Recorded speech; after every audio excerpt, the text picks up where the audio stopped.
Before we roll into this video, I quickly wanted to go over something. PCBWay's 5th PCB design contest is in motion right now. You can go read about it in a link down below, but just so you know the details are, it's got to be original work. You have to submit it by December 31st, 2022, and there is a cash prize, store credit, and Raspberry Pi 4 involved in this. Besides that, PCBWay offers a lot of great features for your home projects or little things you're working on. Be sure and check them out. They offer CNC work, machine printing, and much, much more.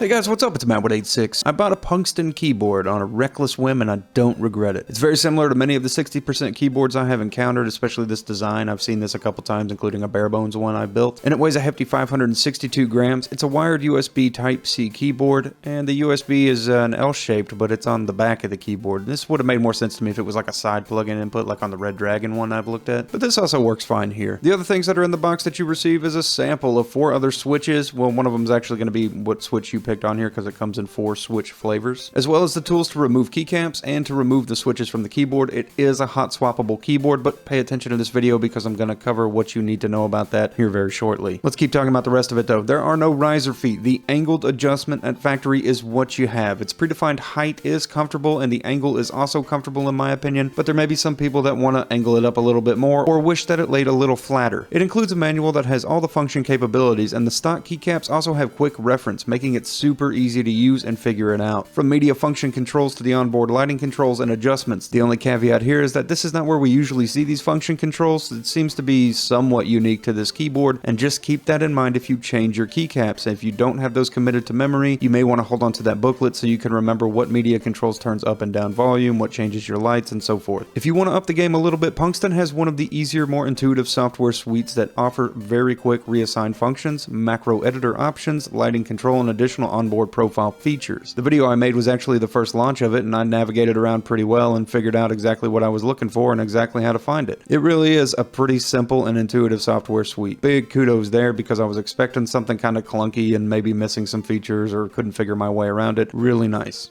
Now the variation of the keyboard I got was the red switch for a more linear or soft feel and a less clicky tactile feel, something like a blue switch.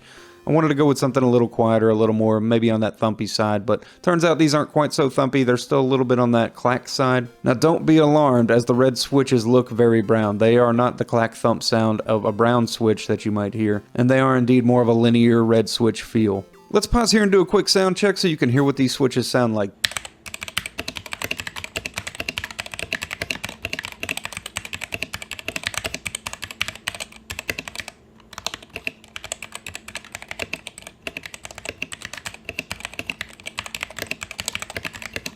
Alright, so let's move on and talk a little bit about the switches. The switches are cross-stem hot swappable, but just know they are optical switches. 3 and 5 pin switches will not serve you here, so if you bought a bunch of 3 and 5 pin switches, 3 or 5 pin switches, to try to replace into the PCB in this keyboard, it will not work. The reason being is that they're optical switches. They use an IR and a plunger mechanism. There's a light beam essentially that shoots across where the switch is, the plunger comes down, breaks the light, and that's what registers the input to the computer as to what you've done, how long you've held it, and which buttons you're clicking. This is incompatible with the more traditional pronged switches. So if you're looking to swap out your switches, make sure you're looking for optical switches. This is a really comfortable keyboard to use. It's a really nice size for a nice 60% keyboard. Overall, this keyboard, for its portability, its comfort, its hefty weight, its ability to hold the desk with a nice 4 feet on the bottom, gets a big thumbs up from me. I'll be throwing some generic OEM keycaps on there just to give it a little more flair, and I'm going to call it a day with this keyboard. I do like it. I'd recommend it. So far, so good. No problems with it. It's a nice and simple keyboard, but it also gives people that want to go a little bit deeper that opportunity